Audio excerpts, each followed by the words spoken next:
ये मेरे घर एक ऐसा बालक आया है, कभी कहता है मेरे गोली मारी, कभी कहता है मेरे माता पिता तुम नहीं हो, कभी कहता है मुझे हॉस्पिटल ले जाने के बाद में शमशान भूमि ले गए, शमशान भूमि में आग लगा दी, आग लगाने के बाद में लोगों ने पानी डाल दिया और पानी डाल के मुझे यमुना में फेंक दिया। ईयर 1985। आगरा से 17 किलोमीटर दूर बाढ़ नाम का एक छोटा सा गांव था, जहां रात के अंधेरे में एक माँ अपने 2 साल के बच्चे को सुला रही थी। लेकिन उस बच्चे के मुंह से निकलते हैं कुछ ऐसे अल्फाज जो किसी भी माँ के दिल को हिला सकते थे। अम्मा, मेरे पिताजी से कहना कि मेरी बीवी और बच्चों का ध्यान रखे। उसकी माँ ने पहले तो इन बातों को नादानी समझकर नजरअंदाज कर दिया, लेकिन जब तक वो बच्चा 5 साल का हुआ, उसने कुछ ऐसे खुलासे किए जिसने ना सिर्फ उसके माँ बाप को बल्कि पूरे देश को हैरान कर दिया था। ये कहानी है एक ऐसे बच्चे की जिसे अपना पिछला जन्म याद था, एक बच्चा जिसका कहना था कि उसकी गोली मारकर हत्या कर दी गई थी और वो वापस आया है अपने कातिलों को सजा दिलाने के लिए। ये कहानी है टीटू सिंह उर्फ तोरन सिंह की। टीटू सिंह बाढ़ गांव का रहने वाला एक आम बच्चा, पर उसका बचपन आम नहीं था। 2 साल की उम्र से ही वो अजीब सी बातें करता। कभी कहता मुझे यहाँ अच्छा खाना मिल रहा है पर मुझे घर की याद आती है, तो कभी चिल्लाने लगता तुम लोग मेरे असली माँ बाप नहीं हो, मेरे असली माँ बाप तो आगरा में हैं। पहले तो सबने सोचा कि शायद ये टीटू का बचपना है, पर जैसे जैसे वो बड़ा होता गया उसके अल्फाज और गहरे होते गए। टीटू में आम बच्चों वाला बचपना नहीं था। उसके हाव भाव चाल ढाल तो एक बड़े आदमी की तरह थे। वो अक्सर अपने माँ बाप से कहता मैं इस छोटे से घर में नहीं रह सकता, मैं तो यहाँ बस दिन काट रहा हूँ। पर जब वो 5 साल का हुआ तो उसने कुछ चौंका देने वाले खुलासे किए। एक दिन उसने कहा मेरा असली नाम सुरेश वर्मा है और मेरी बीवी उमा से मेरे 2 बच्चे हैं, रोमू और सोमू। आगरा में मेरी एक दुकान भी है, सुरेश रेडियोस नाम की। एक शाम जब मैं दुकान से घर लौट रहा था तो मुझे गोली मारकर मेरी हत्या कर दी गई थी।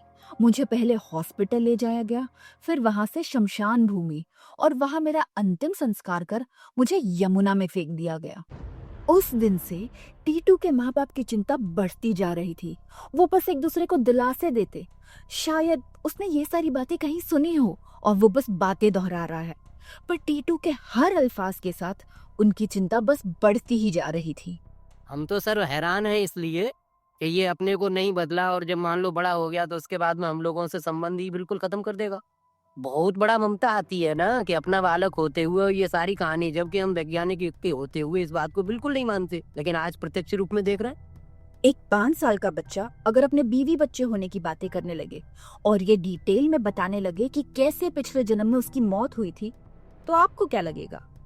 फिलहाल ये खबर पूरे गांव में फैल चुकी थी और वहां सबको एक ही चीज लग रही थी कि टीटू पर भूत आ गया है। भूत प्रेत की थ्योरी तो वैसे भी हमारे देश में सबसे पहले आ जाती है, तो टीटू के केस में भी वही हुआ।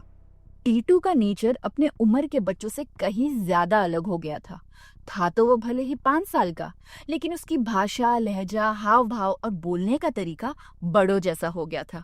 वो अपने माँ बाप की गरीबी का मजाक उड़ाने लगा था। वो अपनी माँ से कहता मेरी बीवी तुम्हारी तरह ऐसी फटी पुरानी साड़ी नहीं पहनती, और मेरी माँ तो 2-2 हजार की साड़ियाँ पहनती थी। टीटू अपने 6 भाई बहनों में सबसे छोटा था, पर उसका इस तरह का बर्ताव उसके माँ बाप के लिए बहुत बड़ी परेशानी बनता जा रहा था। और आज भी हम लोग ये पाते हैं कि उसे हमारे घर से कोई प्यार नहीं है, माँ को माँ नहीं समझता है, पापा को पापा नहीं समझता है, भाइयों को भाई नहीं समझता है, और हमेशा इसी रट में लगा रहता है कि मैं आपके यहाँ तो दिन काट रहा हूँ।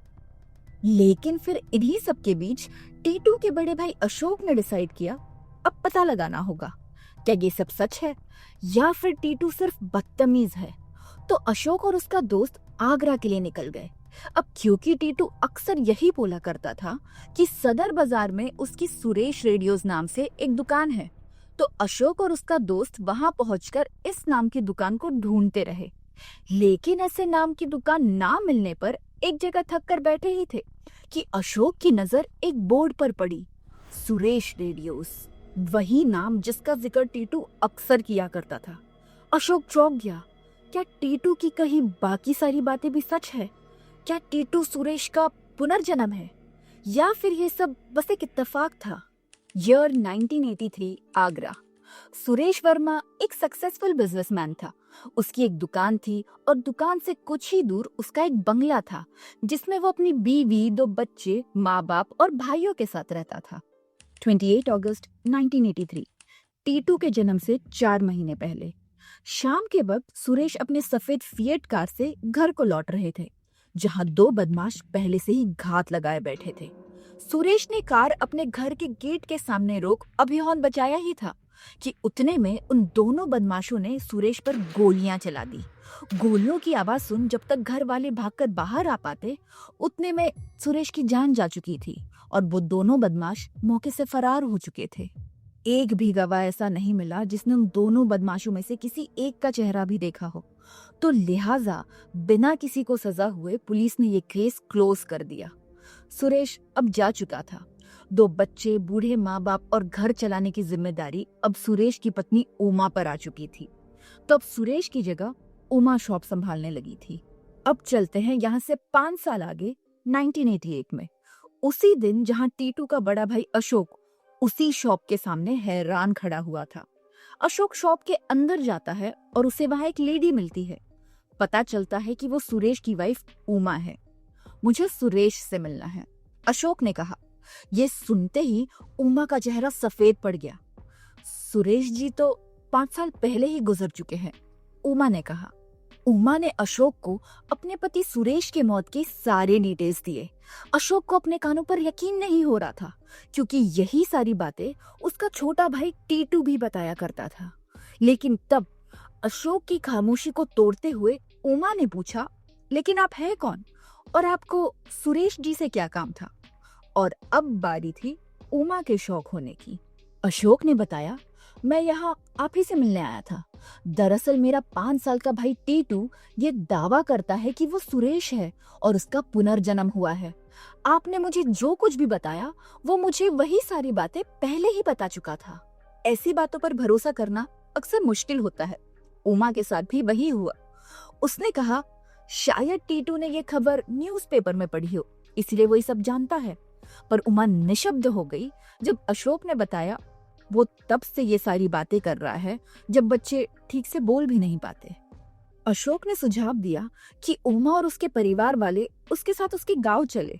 वो टीटू को उनके आने की खबर नहीं देंगे, ये देखने के लिए कि क्या वो उन्हें पहचान पाता है। तो घबराहट, बेचैनी और क्यूरियोसिटी जैसे अनेक इमोशंस दिल में लिए सुरेश के घर वाले 1 हफ्ते बाद अशोक के साथ टीटू को मिलने चल दिए। वहीं टीटू उस वक्त खाना खा रहा था, पर जैसे ही उसने दरवाजे पर उन लोगों को देखा, वो दौड़कर चिल्लाता हुआ उनके पास पहुंच गया, मेरे माँ बाबूजी आ गए, अम्मा देखिए मेरे असली माँ बाबूजी आ गए। पर जैसे ही उसकी नजर उमा पर पड़ी, वो शर्मा गया। एक 5 साल का बच्चा एक अडल्ट मेल की तरह बिहेव कर रहा था।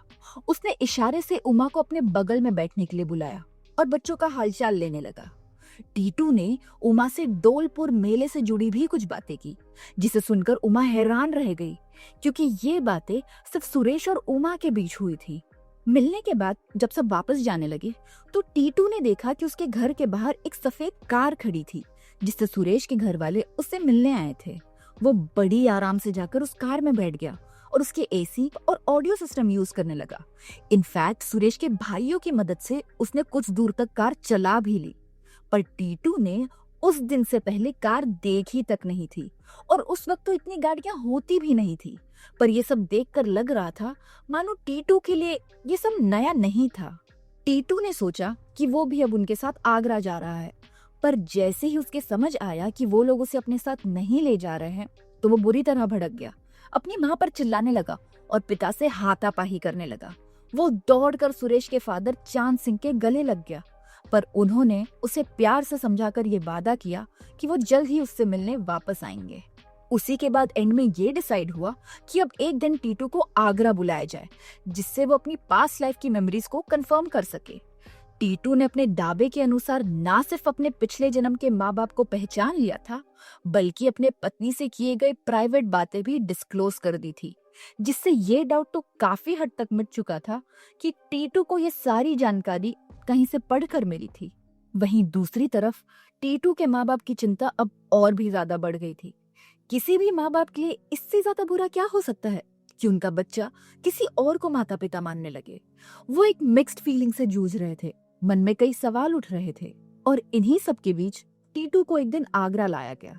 लेकिन उससे पहले उसके सच को परखने के लिए कुछ प्री प्लानिंग की गई थी।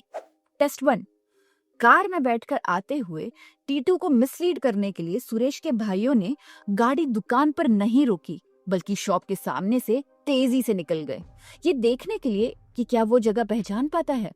पर जैसे ही गाड़ी दुकान के सामने से गुजरी, टीटू ने जोर से आवाज लगाई, रोको रोको, मेरी दुकान तो पीछे ही रह गई, तुम आगे कहाँ चले जा रहे। उसने वो जगह, मार्केट, रास्ता, दुकान सब कार के अंदर बैठे बैठे ही पहचान लिया था, वो भी तब जब कार इतनी तेजी से चल रही थी। ऐसा वो ही कर सकता था जो बरसों से उन रास्तों से हजारों बार गुजरा हो। रिजल्ट पास। अब बारी थी टीटू को शॉप के अंदर ले जाने की। टेस्ट 2। टीटू शॉप में एंटर करता है, पर उसकी चाल, उसका बॉडी लैंग्वेज एक 5 साल के बच्चे का नहीं, बल्कि किसी शोरूम के मालिक जैसा था। उमा ने नोटिस किया कि जिस तरीके से वो स्टूल पर बैठा, उसका हाथ चलाने का तरीका सब हूबहू सुरेश की तरह ही था। लेकिन इतना ही नहीं, टीटू ने ये तक पहचान लिया कि शॉप का कौन सा हिस्सा रेनोवेट किया गया था और कौन सा हिस्सा उसके रहते, यानी सुरेश के जिंदा रहते एज इट इज था।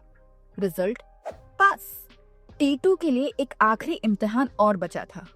दुकान के बाद टीटू को सुरेश के घर ले जाया गया, लेकिन उससे पहले सुरेश के दोनों बच्चों को घर से बाहर मोहल्ले के बच्चों के साथ खेलने के लिए भेज दिया गया था। लेकिन यहाँ भी टीटू फेल नहीं हुआ। मोहल्ले के बच्चों के बीच भी उसने सुरेश के दोनों बच्चों को पहचान लिया। रिजल्ट पास। सभी के लिए इतने सारे एविडेंसेस काफी थे ये मानने के लिए कि टीटू सुरेश वर्मा का पुनर्जन्म है। लेकिन ये कहानी यहीं खत्म नहीं हुई। ये केस मीडिया में हर तरफ छा चुका था। इस केस की जानकारी डीयू प्रोफेसर एनके चड्डा को मिली। Professor Chadda doctor Ian Stevenson के साथ रिसर्च टीम में थे। Doctor Ian Stevenson university of Virginia के एक वेल नोन और हाईली रिस्पेक्टेड प्रोफेसर थे, जो अपने पुनर्जन्म के साइंटिफिक रिसर्च के लिए फेमस थे। उन्होंने पुनर्जन्म पे काफी सारी बुक्स भी लिखी थी। डॉक्टर ईएन स्टीवेंसन की एडवाइस पर एंटोनियो मिल्स, जो कि एक रिसर्चर और उनकी कलीग थी, टीटू के केस को क्लोजली स्टडी करने लगी। सुरेश की फैमिली ने बताया था कि सुरेश का नेचर काफी अग्रेसिव और शॉर्ट टेम्पर्ड था। छोटी छोटी बातों पर वो लड़ाई झगड़ा कर लेता। डॉक्टर मिल्स ने नोटिस किया कि टीटू का नेचर भी इसी तरह का होता जा रहा था। पर अब सबसे बड़ा सवाल था, क्या टीटू को सुरेश के कातिलों का पता था? क्या उसने उन कातिलों का चेहरा देखा था? टीटू उर्फ तोरन सिंह, एक 5 साल का बच्चा, अब ऐसे खुलासे करने वाला था जिसने मीडिया जगत में आग लगा दी।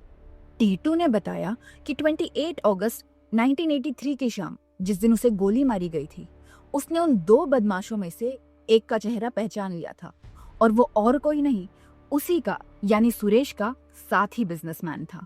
अच्छी बात यह थी कि आगरा पुलिस ने भी इस केस को सीरियसली लिया और टीटू के बयान पर उस आदमी को उठा लिया और उससे सख्ती से पूछताछ करने लगे।